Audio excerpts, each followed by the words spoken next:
People don't really understand it until you actually see it coming at you in a wall of flame. The fire still came at us, even though we were very well prepared. There were over 200 firefighters here from various areas in Australia that were helping us to fight the fires. And people were using blowers to blow back the sticks and the grass and clear the area. But it didn't make any difference with this fire. It's like fireballs in the air that explode. Cars blowing up before the fire even gets near. It's unprecedented. We've had, loss of life at our little community, and we're all devastated by this.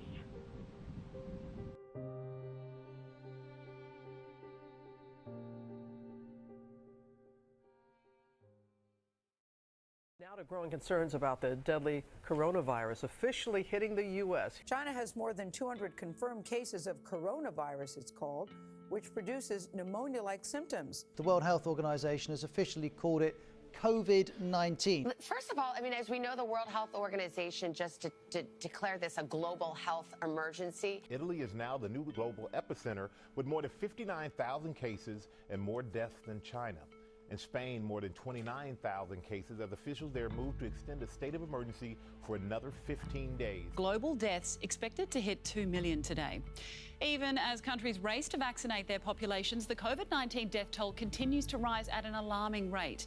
New strains of the coronavirus, which scientists believe are more transmissible, have been blamed for the surge in infections. Now, with the latest COVID data that we've just received in relation to COVID deaths, and we are seeing, I'm afraid to say, the highest number of daily deaths since the pandemic began, with a total of 1,325 deaths recorded in the last 24 hours. That's up from 1,162 yesterday and beats the previous record of 1,224 on the 21st of April last year. Daily cases are up as well, 60,053 reported in the last 24 hours, up from 52,618. We have had confirmation that the death toll in the UK from coronavirus, according to the government's figures, has now exceeded 100,000, that very grim milestone that we had been expecting. So let me just give you the figures in the last 24 hours. Within 28 days of a positive test, that is 1,631. So that brings the total of people who've died to 100,100. With most of the country already under extreme measures, it's clear that we need to do more together to bring this new variant under control while our vaccines are rolled out. In England, we must therefore go into a national lockdown which is tough enough to contain this variant. That means the government is once again instructing you to stay at home. You may only leave home for limited reasons permitted in law, such as to shop for essentials, to work if you absolutely cannot work from home, to exercise, to seek medical assistance, such as getting a COVID test, or to escape domestic abuse. The number of COVID patients is definitely going up. It's heartbreaking. The patients this time are definitely sicker. This is a real-life situation. This is serious. We are seeing every day patients dying right in front of us. I don't think that any of us realised just how challenging this wave was going to be. When you have to tell somebody that you think this is the start of their lungs failing and that they're not going to get better, that is really, really heartbreaking. We're doing everything to try and save them. The worst time was 4 deaths in 2 hours. It's atrocious, the worst any of us have ever seen. 12 days I've been here. My breath is still not coming back. It's very dangerous disease. The staff here have been really quite amazing. They work long, long hours, but they just keep going. I don't know where they find their energy from. 24/7 care has just been out of this world, and we owe our NHS more than we can ever imagine. If we don't do what we need to do, it's going to be here for a long time. For those people who think this is not a serious illness, They need to take a good look. This is as scary as it gets. My mum was one of the disbelievers and she's on the next floor up from here. It's really terrible. I'm the 38. I miss my family. I really do understand that people are frustrated, and we've just got to keep going a little bit longer and follow the rules. It's just really hurting people this time. It's very hard for everybody. I saw so many people die here. It's heartbroken. It's very emotional for me. Please do as we're asked. Wash your hands, wear your masks, keep a safe distance apart, and please, please do not go out unless you have to. America's got the greatest brochure in the world. A nation founded on the belief that all men are created equal. We are a nation of high-minded ideals. That's what we've all been sold. This year, a nation came to the realization many are still fighting for that promise. The reckoning that has been long overdue has finally come to bear in American society. That reckoning first awakened in February with a viral video of Ahmaud Arbery in Georgia. Arbery accosted while jogging by a white father and son, then shot dead in the street. Then Breonna Taylor, asleep with her boyfriend and later killed in a surprise police raid inside her Louisville apartment. What is this about? We're both just regular workers. Often, there's not a public outcry if there's not a viral video. In a video so shocking we won't show it, George Floyd yelling "I can't breathe" more than 20 times under the knee of Officer Derek Chauvin in Minneapolis. Check, the man ain't moved yet, bro. He wasn't resisting. He was being restrained. There was a video of this incident. There was no violence or no way somebody could say he somehow deserved it. I can't breathe! I can't breathe! A disturbing 9-minute video opened Pandora's box, unleashing the wrath behind an endless string of footage highlighting a centuries-old issue. Justice for Ahmaud! Justice for Ahmaud! Say her name! Breonna Taylor! Say his name! George Floyd! Many comparing this year's grassroots groundswell to the beginning of the Civil Rights Movement, inspired by the lynching of a black teenager in 1955. Emmett Till, whose disfigured image was circulated around the world. In the same way that Emmett Till sparked a movement, George Floyd is sparking a movement. Black Lives Matter! Black Lives Matter! I remember back in 2014 when we would say Black Lives Matter and all the pushback that we would receive. You know, people would call us terrorists. But this time, protests spread to all 50 states, cities big and small, making it the biggest movement in U.S. history. Black Lives Matter! Black Lives Matter! Those chants reverberating around the world.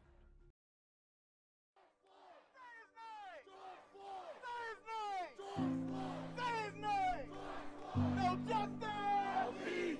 No justice! No peace! Don't shoot! Hands up! Don't shoot! Hands up! Don't shoot!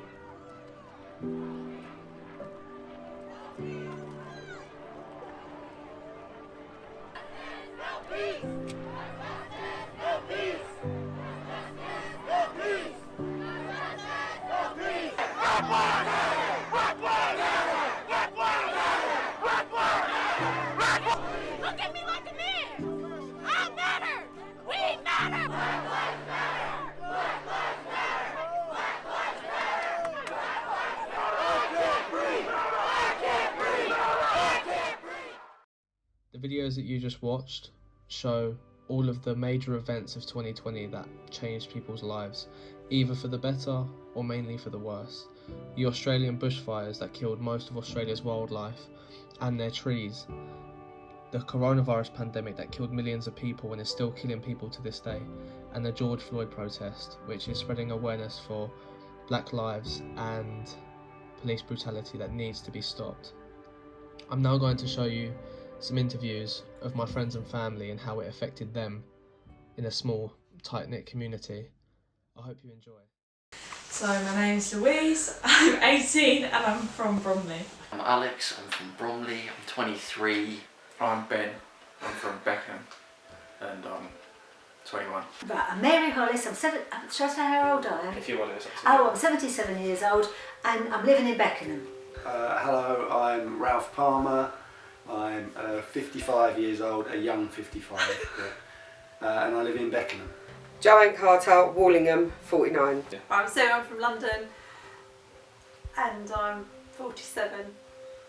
25. 25. I think it affected everyone pretty poorly, didn't it? So yeah, just in terms of you couldn't meet up with your mates as much. Also, I mentioned this last time we did this, but I graduated during a lockdown, which meant a lot of my friends. We basically left Sheffield and then never got to see each other again. So they're still in the same situation now. 2020, horrible. Not being able to see family and friends, absolute rubbish. As well, the amount of people that were dying, the fact that we didn't lock down early enough, so I'm going to go a bit political now, the fact that we consistently are always behind what we should be doing. So at the beginning of 2020, as we went into lockdown, I got put on furlough because I'm asthmatic. Had to stay home for 3 months, put on loads of weight, didn't stop eating.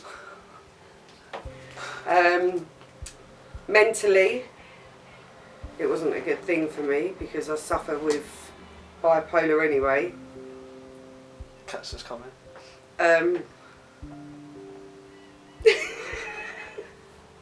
You have to get down. Anyway, yeah. Then at Christmas, caught COVID and was really ill. Was taken to hospital. Ronnie's girlfriend, Ronnie and Harvey, had to care for me.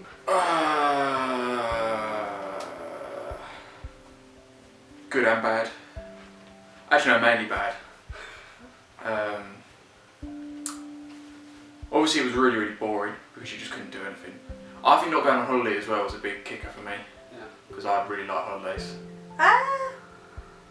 Just was a bit, I don't know, it was weird. I think it was just unreal. Everyone just thought it was unreal, and it was, yeah, 1 minute everything was normal because I was still going to work, and then the next minute I'm working from home and the kids are all home, and Alex had to come home, that's my son from Sheffield Uni, and then we were just all stuck in the house together, and you couldn't go to the gym, and you were only allowed out for an hour a day. And yeah, so it was all a bit odd, to be honest. But apart from that, 2020 was okay. But yeah.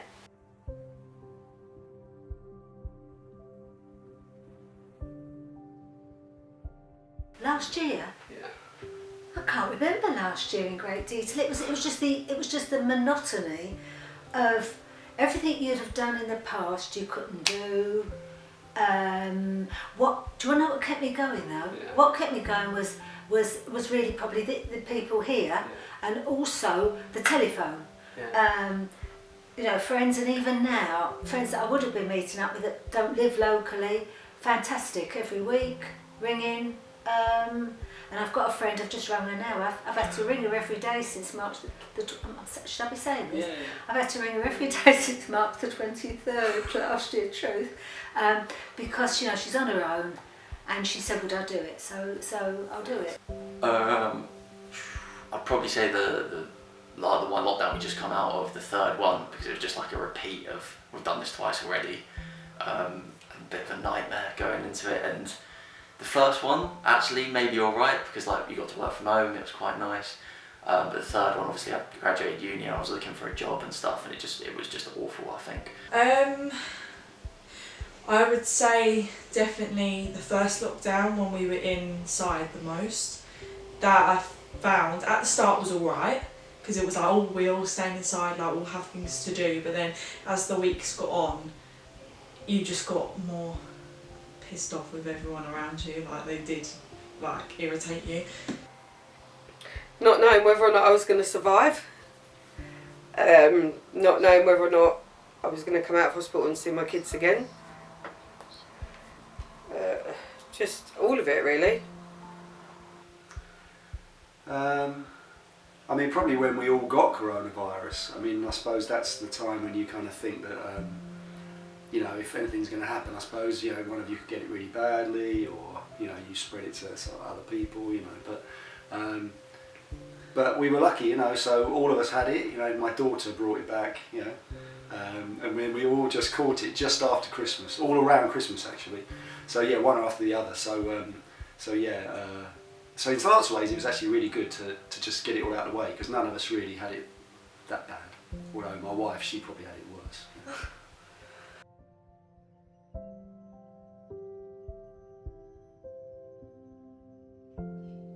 Well, when we went into the second lockdown, I went out and I was working, so I would say that kept me busy a lot of the time. First lockdown, paint by numbers. Paint by numbers, my daily walks, and annoying my family kept me going. 100%. Spent most of my time on Duolingo learning Spanish, pretty much. What else? Exercise. Nightmare when, Ronnie, you'll appreciate this, when gyms weren't open. But like, yeah, exercise at home. Luckily we have our own like dumbbell and barbell like set I could use. Now they're back open, all good, so we can do that. And also playing football, I think, kept me going through it. And that's partly the reason why the last one was the worst, because gyms were closed, no football. All you could really do was work and sit at home. You already said what got you through the lockdowns and stuff. Did you do like any activities to like, you know, just keep you like your mind off of everything that was going on? Yeah, I do. I've been trying to learn Spanish, that Duolingo, like my son-in-law, you know, Ralph. But whereas he's gone on and quite a lot, I'm still stuck very much at the beginning. It's now been over a year.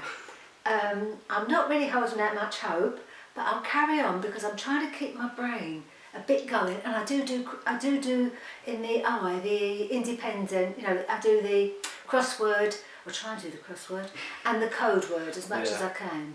Yeah, because I'm just trying to not suddenly, you know, because when your brain, as you get older, it doesn't work as fast, bits have died off, you don't remember things as well as you could, so it's all that kind of thing. Yeah, and I know you guys do the quiz as well, which it must have been nice to just like... Yeah, but I can't answer them, because they're not like my WI quizzes or the U3A, it's on like pop music. Yeah, and all I that mean, stuff, which I'm 1960s, I might stand a chance, but certainly not, you know, anything relevant. I haven't heard of half the people anyway, but sometimes if it's an old question, I come into my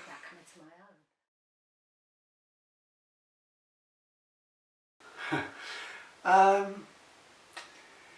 Yeah, I'm kind of lucky in a way. I don't think I've ever really suffered from anything like that, and I feel really sorry for people who do, you know, because I can imagine it must be awful. I suppose the worst I've kind of ever had, I suppose, was when I was under a lot of stress at work, and I just felt, you know, I really wasn't enjoying going to work, and you know, things were kind of getting on top of me a bit then. So I feel I can understand how people must feel when they get it really badly. But I'm lucky in that sense that I just haven't. Yeah, I don't tend to worry about too many things. You know. Not I know of. but yeah, no. So, but yeah, I must admit, for people that actually do suffer from mental illness, I can't believe that the lockdowns have helped them in any way, shape, or form. No. Yeah, that's good. No, not that I know of. Is that being crazy? Except being psycho. No, I wouldn't say I do, no. I've got friends that do though. Yeah, same. A lot of friends. Yeah. Like, you know Jake, he's on medication now, like proper medication. Antidepressant. Yeah. And he's been on it for like 3 weeks, and the first 2 weeks they said you'll feel like really like depressed and suicidal. And he's got over like the first 2 weeks, and now he just doesn't care about anything. He's just like so like just What's the point? Yeah. Yeah.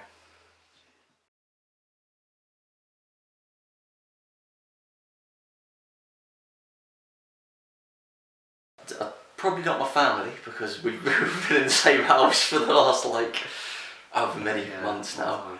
I would say, yeah, from my friends, especially the ones I left behind at university, and then also like coming back here, we just haven't. I've met them up since the last lockdown ended. Met up with them a few times to go to the pub and things like that, and when pubs are reopened, obviously.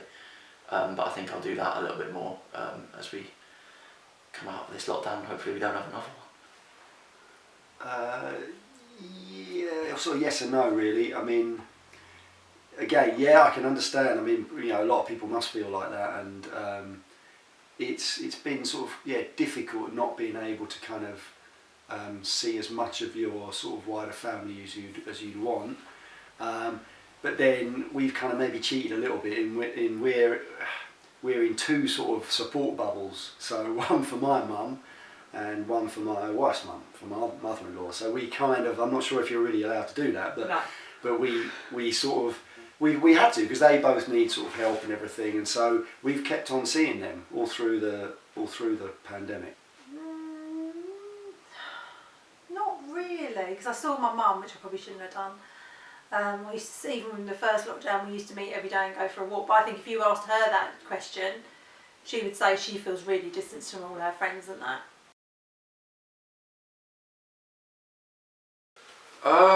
Oh, it definitely affected it negatively, but I think it's the same with everyone.